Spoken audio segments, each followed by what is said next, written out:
Galerinha da 3000, a aula de hoje é sobre proteínas e as enzimas. Bom, primeiramente, o que são as proteínas?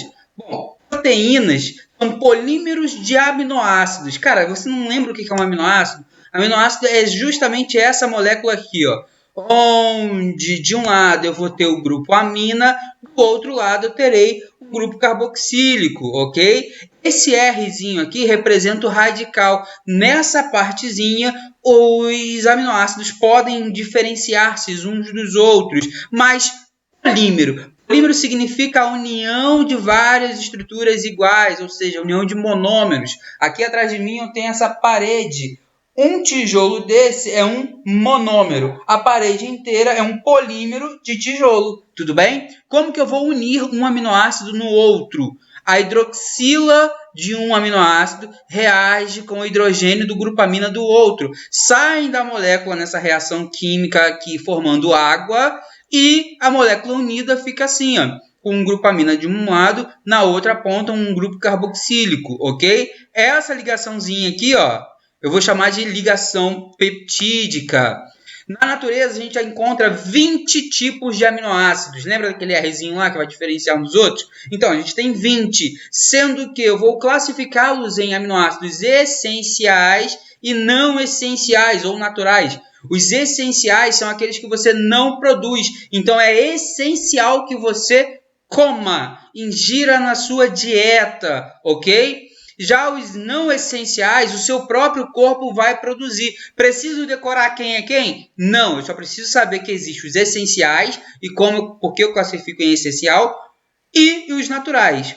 O que são necessários para ser classificado como não essencial.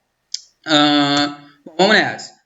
Posso classificar proteínas de acordo com o seu formato, tipo físico. Pode ser linear quando houver uma estrutura reta, linha, onde um aminoácido vem após o outro, igual uma filazinha indiana. Pode ser secundária quando formar a hélice. Pode ser terciária quando formar uma estrutura globular. Ou pode ser ainda quaternária, onde eu vou pegar duas ou mais terciárias e unir umas nas outras. Tudo bem? Para que serve proteína? Proteína é a terceira fonte de energia do nosso corpo. A primeira são os carboidratos, a segunda são os lipídios, a terceira são as proteínas, ok? Tem função estrutural, como é o caso do colágeno, proteína extremamente importante, que sustenta a nossa pele. Tem função de transporte, como é o caso da hemoglobina, que transporta os gases respiratórios pelo nosso corpo. Função hormonal, como o caso da insulina, que está aqui, vários outros hormônios também. Defesa, os anticorpos, molecada. Anticorpo não é soldadinho. Anticorpos são proteínas que ficam lá no seu plasma sanguíneo, que vão sinalizar aonde está o inimigo para as células de defesa atacar. E por último, as enzimas. Sim, as enzimas. As enzimas, moçada, são são catalisadores de reações químicas, certo? O que isso significa? Significa dizer que ela acelera uma determinada reação química, certo? E são altamente específicas. As enzimas, elas fazem uma única coisinha, nada mais do que isso, ok? Bom, para que ela serve? Para acelerar a reação química e para diminuir a energia de ativação. O que é a energia de ativação, molecada? É a energia necessária para que uma reação química aconteça. Quando a gente tem, por exemplo, peguei aqui um açúcar, sei lá, uma pitadinha de açúcar. Quero quebrar com enzima. Vou demorar 1 segundo para fazer isso. Se eu fosse fazer sem enzima, demoraria 300 anos. Se eu pego com enzima e quebro uma pitadinha de açúcar, eu vou gastar apenas 2 ATPs. Agora, se eu fizer sem enzima, eu vou gastar 28 ATPs. Então, a vida como nós conhecemos é intimamente ligada à evolução das nossas enzimas, porque elas aceleraram as coisas, aceleraram as reações, logo podemos fazer mais coisas ao mesmo tempo, em menor tempo também. Tá? Por que elas são altamente específicas? Porque as enzimas, moçada, elas têm um encaixe perfeito para o seu substrato. Substrato é aquilo que ela vai quebrar, tudo bem? Então, ó, esse encaixezinho perfeito eu vou chamar de centro ativo ou sítio ativo. É mais comum a gente falar sítio ativo, ok? Após haver o reconhecimento do substrato com a enzima certa, no encaixe perfeito, não adianta ser enzima certa com o substrato certo se não estiver no lugar certo, tem que estar tudo certinho. A enzima vai lá e faz a sua função, nesse caso aqui, é de quebrar essa estruturazinha verde. Ao quebrá-lo, perceba que eu produzi 2 produtos. Esses 2 produtos podem ser quebrados por essa enzima que está aqui? Não, porque ela é altamente específica. No nosso corpo haverá outras enzimas para quebrar esse produto azulzinho e quebrar esse produto laranjinha, ok? Bom, para que as enzimas e todas as outras proteínas funcionem corretamente, é necessário que tenham 3 fatores condicionantes. Como assim? Primeiro deles, temperatura. Todas as proteínas, inclusive as enzimas, é necessário que estejam na temperatura ideal para o seu funcionamento. Por exemplo, na espécie humana, a temperatura na espécie humana gira em torno de 36 graus por aí. E olha que interessante, aos 36 graus, aproximadamente, a atividade da proteína, da enzima, está autona. Olha aqui, ó, a atividade autona. Se eu reduzir a temperatura para 10, por exemplo, percebam que a atividade dessa enzima já é menorzinha, certo?